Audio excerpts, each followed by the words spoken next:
Hello, it's me again, Madam Mukbang. Dahil na-bored ako sa bahay, ayan, naghahanap naman ng makakain.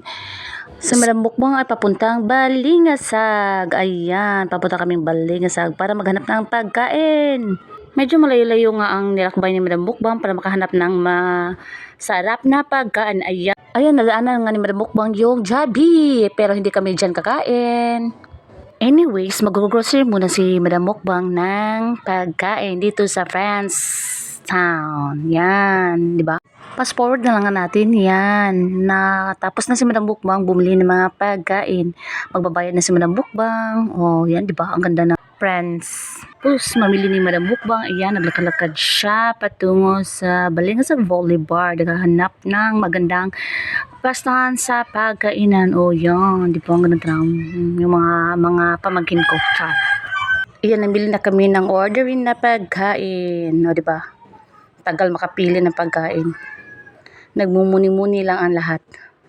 Yan. Well, hindi pa dumating yung order namin. Kumain muna kami ng rambutan. Dumating na yung unang order namin.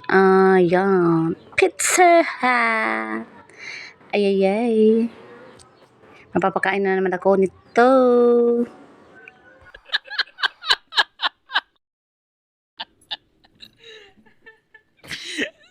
Dahil sa hindi pa nga dumating yung order namin na pagkain, ay inuna muna namin tong kinain yung pizza na unang dumating na order namin.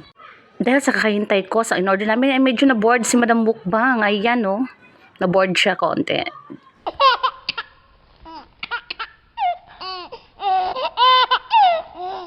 Dahil buong pamilya kaming kumakain, ito ay isang balikan lang yung pizza na kinain namin. Ayan, tagal pa rin dumating yung in-order namin na pagkain.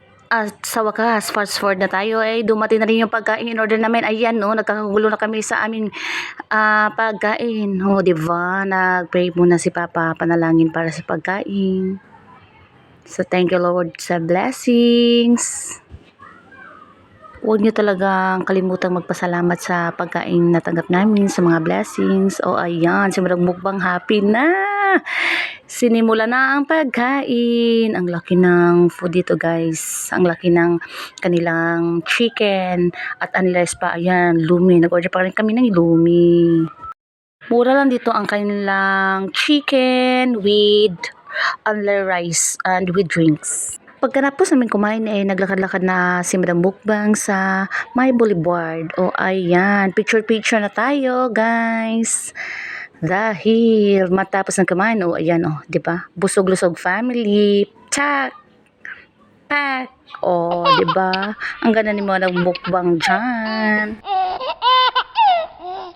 Yan, lahat ay busog na. O, di ba? Nagbuni-muni muna ang lahat dahil busog na kaming lahat.